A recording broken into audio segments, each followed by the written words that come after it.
think that is working now. Hello.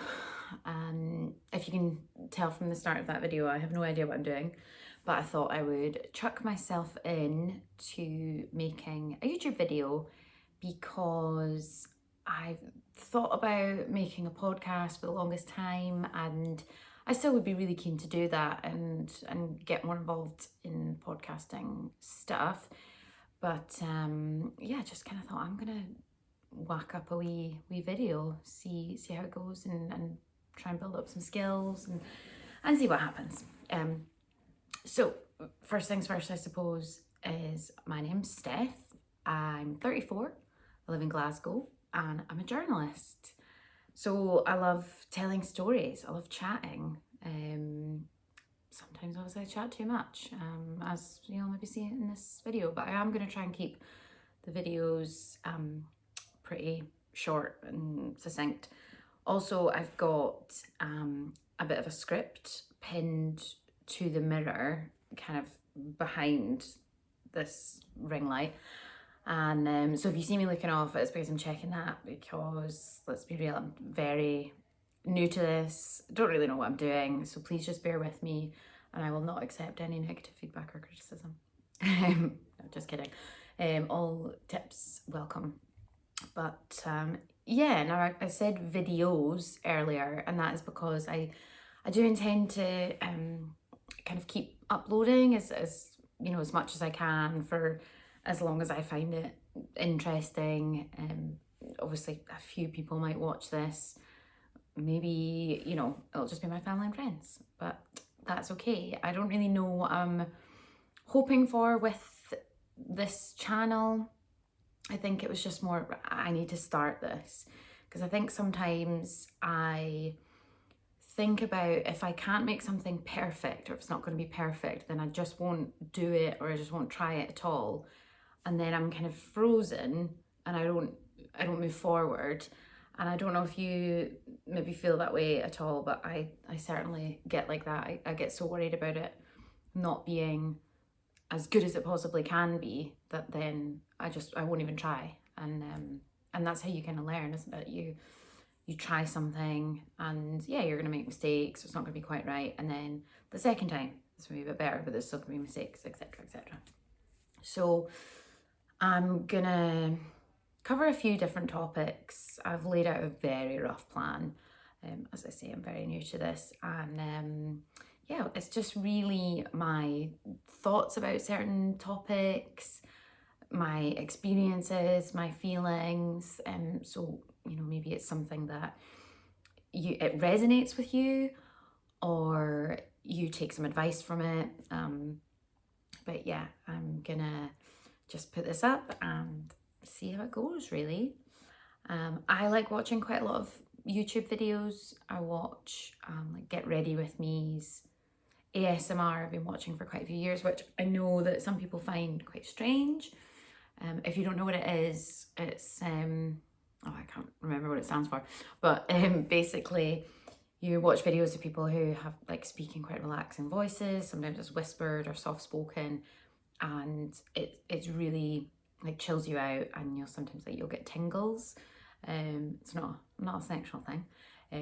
Just it's really relaxing, and I like watching the videos kind of before I'm going to sleep, or sometimes when I get back from work, I'm just chilling out for a bit. I'll watch one of those videos. Like one of them I watch, it's a woman who's styling hair. She uses mannequins, and she speaks really relaxingly, and she just does different hairstyles and makeup. I will put a link to the ASMR channels I watch. I mean, I'll try to. I will try and figure that out, how to put a link in the description box. I'm sure I'll be able to figure it out, and you can see if ASMR is for you, or if you watch it and you think I'm, like, say, if you're a total weirdo, but most people think that anyway. So the point of this first video, I wanted to talk about something that essentially a lot of people will have just finished. Maybe some people are continuing it, but dry January. I know I'm not the first person to do it. It's not this, you know, groundbreaking thing. I know it's been around for a long time. and I have done dry January before, and it's worked well. But I just felt really motivated to do dry January this year, and I downloaded the Dry January app, which has been really, really helpful and a big motivator. You get to kind of log how's your sleep been, your mood, your energy levels, what are your cravings, and based on like what you put in for how much you drink in a typical week or whatever, it tells you how many units you're saving, your money and your calories. I respond really well to things when they feel like a game. So yeah, I've been quite addicted to the app, and just being able to check off like didn't have a drink today. But you can put in like days that you plan to drink. Like for example, so it's, what was it today? The 5th of February. So I still haven't had a drink, and I'm planning on Valentine's Day. I'm going out for dinner on a date. Well, I mean with my boyfriend. And we're going to an Italian restaurant, and I think I'm gonna have a glass of wine. That's what I'm kind of really missing, is having the wine with my meals, because I just love it. Like if you're having like a fish starter, have like a little chilled glass of white wine, and then when you're having, say you're having red meat or something for your main, and then a glass of red wine. Yeah, I love all that. I'm by no means like a big knowledgeable foodie or wino, but I like that. I like feeling a bit fancy, and I miss my wine. But we're going strong. I don't know how long I'm gonna kind of keep this going for. It's, as I say, I'm gonna like 14th of February. I'm planning on having a glass of wine, but I also am going to wait and see how I feel in the day. And if I think, do you know what, I'm going to just, keep the dry streak going. Because obviously if I drink on the 14th, it's going to break my like score on the app, which I'm like,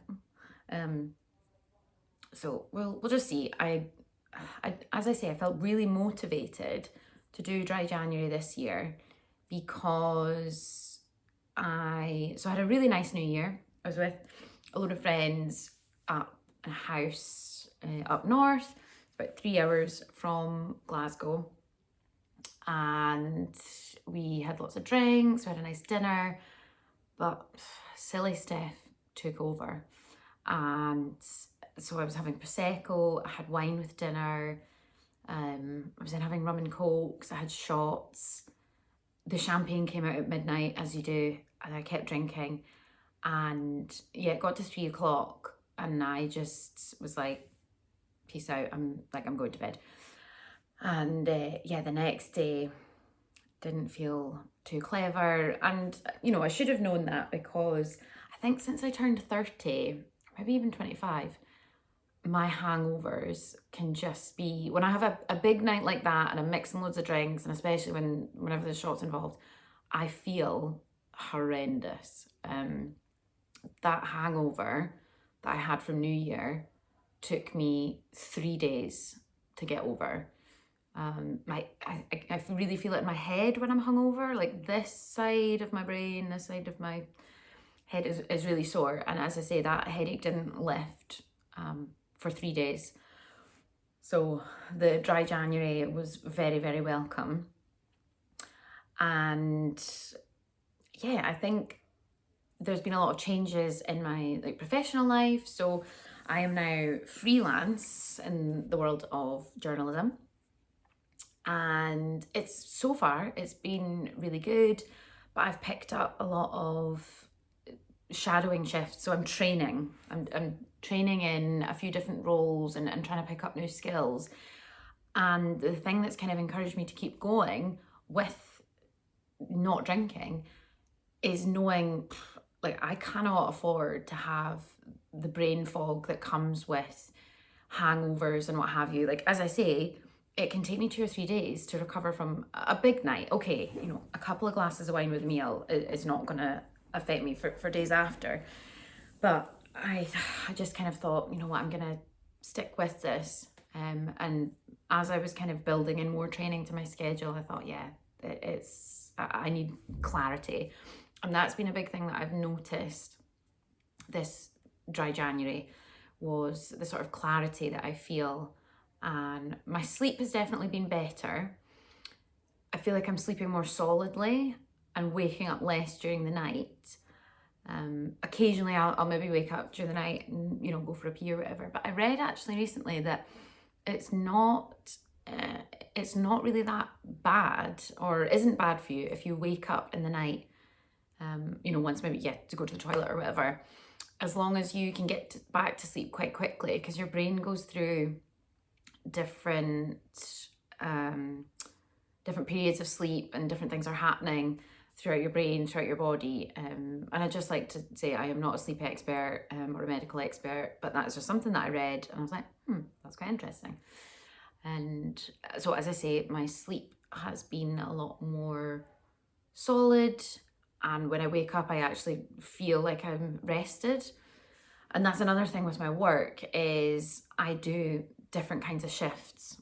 I sometimes, like this morning, I had my alarm set for 4:30 because I was starting at 5:30. And yeah, if you are still kind of feeling the effects of, you know, a hangover or whatever, that 4:30 alarm, I mean, it's brutal enough, but if you're feeling in any way fuzzy from alcohol, no, it's not the one. So yeah, in terms of my work, going sober has definitely been positive. And I would like to say, you know, I would not describe myself as somebody who has a problem with alcohol. I have done dry January a few times. I actually last year did, I mean, I just kind of made it up or whatever, I'm sure it is already a thing, Sober September, because I just felt like I needed a break from booze. And I don't necessarily find it massively challenging. I think because I'm a bit older now and I'm not going out as much, and my friends are in that stage of, they're not going out as much, you know, they've maybe got kids, they've got their own careers. Also, I'm in Glasgow, a lot of my friends are in Dundee, or some are in Edinburgh. So it's yeah, it's a bit easier to kind of stay in. And my boyfriend has actually ended up, he basically did dry January with me. And that's been good because, you know, one of the things that I'll do is spend time with him, and we don't necessarily need alcohol. You know, we've been going for runs.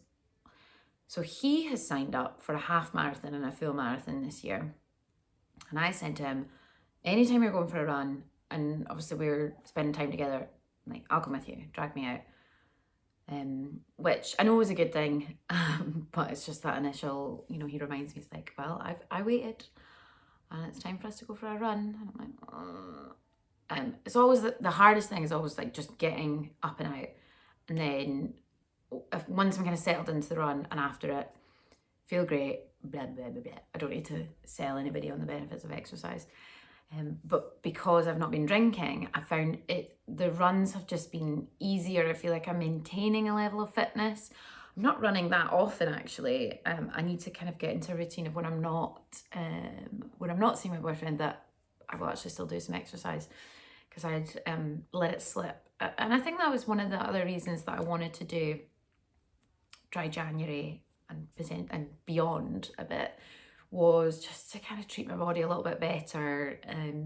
November, December, as for most people, like indulging in lots of things, food, booze, and yeah, and you've got to enjoy yourself, and you can't, you know, demonize everything and put things off limits. But just kind of felt like I'd been treating my body like a bit of a dumpster. So yeah, I was like, let's refresh. So that's what we're doing. Having said that, I got Chinese last night and pizza last week, because I've had really long days in work and just like mentally very draining, because I've had to really focus because I'm trying to learn new things and absorb all this information. But yeah, I just need to kind of get in a better way of meal prepping so I don't then take a pizza to bed. So yeah, what else? Let me just see what my notes said. Sleep better. Job. Oh, money. Yeah, so I'm saving money. And I've been watching a lot of YouTube videos, a mix of people who are going alcohol free, have been alcohol free, or they're giving up for a month, etc., etc. And then also videos from various, whether they're medical experts or they're just kind of talking about, their own experience of how much money they've saved giving up booze. Now, my app says, I think it currently says I've saved £61 by not drinking this month based on what I've put in. Now, I know that figure would actually be a lot higher, because if you think about it, it's the cost of your Ubers, potentially there and back, wherever you're going. Especially as a woman, you're not tending to walk back, or I don't, when it's dark, depending on where it is, and obviously if you're by yourself. So yeah, you get your Ubers. If you're wanting cocktails, there's a tenner gone easily. And then what else? Oh, if you, get a bit tipsy or get a bit drunk, inevitably, you might get food on the way home. The next day, if you're hungover, I am very partial to getting the old Deliveroo or Just Eat and getting some junk food and eating that in bed. And yeah, so the £61 is very much minimum of what I have saved by not drinking. And my biggest test that I had, because I can't say, it's just been super duper easy. My biggest test I had was sort of midway through the month. I had a friend's birthday dinner, and she is 11 years younger than me, and a big group of her gal pals were there, and they were all just such a good laugh, so much fun. They were getting the magnums of rosé wine for to have with dinner, and I was sitting there, I was like, I'll have a ginger beer, please. Non-alcoholic, of course. So yeah, that was a big test. But after I kind of settled in to the meal, and I really enjoyed the food, so that helped, and I could kind of focus on that. It was fine. Obviously, everybody around the table kind of got louder, and because I didn't know that many people there, because as I say, it was my, it was a pal that I've known through work for a few years, and all her best gal pals. So some of them she's known since she was 2. So loads of, stories and conversations that I couldn't necessarily join in on. But it's so nice when you see people that have those kind of friendships, and they were just, yeah, everybody was so happy and just having a laugh. So it was quite good to just sit back and be more of maybe a kind of listener and a spectator to that. And then when I left, of course, paying my bill, that was just a nice surprise, because seeing the difference in how much I paid as opposed to if I'd got in on the wine, the fizz, the whatever. So that was good. And then the next night there was actually a surprise party for the same person, and I drove and took one of my pals who was also going, and that was good, because again, we could leave when we wanted to, and there was quite a few people that actually weren't drinking, and they were doing dry January, so that really made a difference. And the feeling that you have when you wake up the next day and you know that you haven't been drinking, but other people are maybe hitting it quite hard, there's no two ways about it. You feel so smug, and you're just are you hungover? I'm not. Yeah, no, I feel great, about to go for a run. And yeah, and you have to tell people. I think that's the rule when you're not drinking, because in some ways you feel you're missing out on the fun. So to kind of balance that, you've got to make people feel bad and say, oh no, I'm not drinking, body's a temple. Had chicken fried rice last night and curry sauce. So yeah, that has been good. And yeah, I think if you are, keen to maybe do a month not drinking, you know, obviously dry January is the big one, and that's what most people do, and there's all the marketing around it and all the messaging. And then it's, you know, it gets harder when it's maybe, you know, getting into the summertime. There's maybe more obscure times of the year where it can feel harder, or doesn't seem like there's maybe the momentum behind you. But if you're thinking about doing it, just do it. I would recommend downloading the app because it holds you to account, and you can keep track of things, and you can make little notes about, you know, I had a really good sleep last night, and you know, this is how my energy's feeling, etc, etc. You can put whatever you want in the notes. Oh my gosh, this video has ended up being really long. I thought it was going to be 10 minutes. Yeah, so these are just some of my thoughts on dry January, and as I say, keeping it going. Don't know how long I'm going to keep it going for. Just see how I feel. And thank you if you've made it to this point in this video and watched the whole thing. And if you hated it and thought it was really boring, fair enough. I'm sorry. But I just wanted to try this, and you just got to try things. So I'm going to try and upload another video next week with a different topic that I'll touch on, and obviously less of the welcome, my name is blah blah blah, the intro.